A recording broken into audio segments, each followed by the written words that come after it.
السلام عليكم. هعمل معاكم النهارده كفتة الجمبري بالرز، وهقولك ازاي ما تفكش منك ابدا، وازاي تفرزيه ولما تطلعيها كأنك لسه عاملاها دلوقتي. ما تيجوا بينا نبدأ الطريقة ونقول بسم الله الرحمن الرحيم.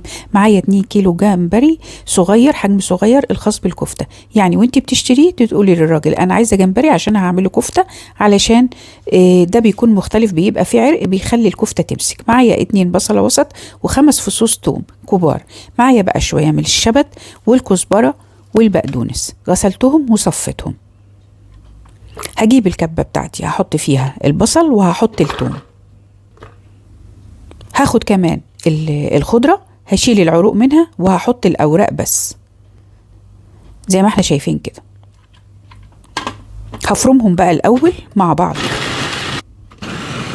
يعني هفرم البصل مع الخضرة مع الثوم زي ما احنا شايفين كده، ومن وقت للتاني هنزل الجوانب عشان تتفرم كويس. بعد كده هنزل بالجمبري شوية بشوية.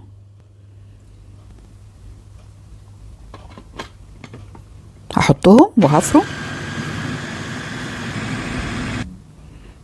معايا كوبايتين من الرز غسلتهم ونشفتهم، وبعد كده طحنتهم في مطحنة البهارات. مهم انك تعمليهم مطحنة البهارات، ما تعمليهمش في الكبة علشان يبقوا زي الدقيق كده زي ما احنا شايفين زي البودرة. وهحط شوية بشوية للكفتة. 2 كيلو حطيت عليهم كوبايتين، يعني ما تزوديش عن كده. لو انت عايزاها يبقى فيها لحم ومتماسكة مع بعض، لو زودت الرز بتبقى يعني مفرولة شوية كده وتلاقيها بتفك معاكي شوية.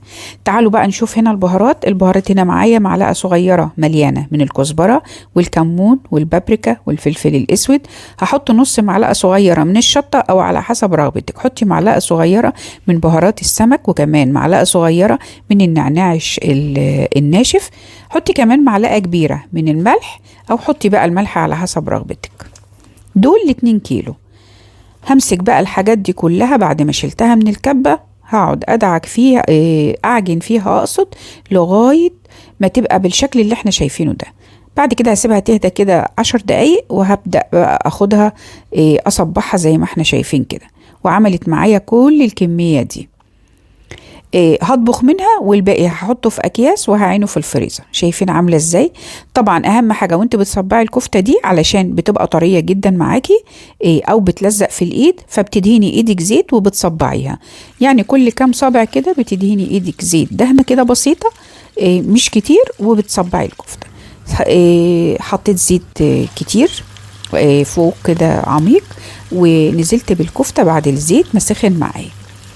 اما يسخن حاولي تهدي النار، بس ما توطيهاش، لا هديها بس لغايه ما تديكي اللون اللي هنشوفه مع بعض دلوقتي. شايفين اللون ده حلو جدا ومعقول. ما تزوديهاش عشان ما تبقاش محروقه ويبقى طعمها وحش في الاكل، وكمان ما تنزليهاش اقل من كده علشان ما تبقاش نيه من جوه. وطبعا من غير ما حطيت بيكنج باودر او اي حاجه زي ما احنا شايفينها كده هشه. بعد ما بردت حطيتها في اكياس صغيره كده بالشكل ده، وفرغت منها الهواء بالشكل ده، وعملت منها 4 اكياس على حسب انت عايزه ايه تعملي الكميه، على حسب عدد افراد اسرتك. بتعينيهم بالشكل ده في الفريزر. لما تحبي تطلعيها بقى طلعي قبلها بنص ساعه بس، مش اكتر من كده، وتطبخيها على طول عادي. حطيها في الصلصه زي ما هنشوف بقى دلوقتي كده. طبعا انا هاخد الشويه اللي انا ما فرستهمش. حطيت زيت، وبعدين حطيت كان معاهم بصله مفرومه، وحطيتها كمان معاهم 3 فصوص توم مع معلقه صغيره من الكزبره مليانه. وهشوح بقى كل الحاجات دي، بس مش هخليها تاخد لون. هنزل بقى الطماطم انتوا عارفين ان انا دايما بحب افرزنها، فحطيتها وهحط عليها بقى ميه. بهارات كمون من كل حاجه هقولك نص معلقه كمون وكركم وشطه وفلفل اسود وبابريك. مننساش كمان بهارات السمك.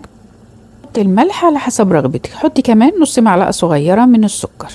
حطي بقى البهارات وسيبيها بقى تغلي مع بعض كده، والطماطم تتسبك شويه. انا بعين الطماطم صلصه، يعني بتكون سميكه، بتبقى زي الصلصه بس مش مسبكه. حطيت الكفته بعد ما اتسبكت، لو عايزه شويه ميه سخنين حطي. وحطيت الكفته خدت نص سوا، ونزلت ب2 من البطاطس المكعبات وحطيتهم على الكفته. الاتنين خدوا سوا واحد، وبعد ما خلصت نزلتها وغرفتها بالشكل ده. شايفين متماسكة ازاي وشكلها حلو جدا بجد.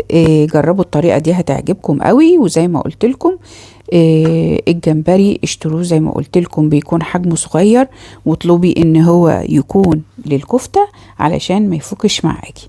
وكمان ما تفرزيها بعد ما تقليها وتتفرز، لما تيجي تطلعيها بقى طلعيها قبلها بنص ساعة واطبخيها عادي جدا. لما تيجي بقى تعملي كفتة بالبطاطس دي اعملي بقى جنبها رز بالشعرية، بيكون مناسب جدا. يعني كفتة بالبطاطس يعني رز بشعرية، بيكون جميل قوي مع بعض. تعالوا بقى نشوف كده واحدة من الكفتة. بصوا متماسكة ازاي، متماسكة وتحسي انها مليانة لحم بالشكل ده، بتكون حلوة جدا. يلا جربوها بقى، ولو عجبتكم قولي لي ايه رأيكم في الكومنتات. اشوفكم على خير ان شاء الله في فيديو جديد. سلام عليكم.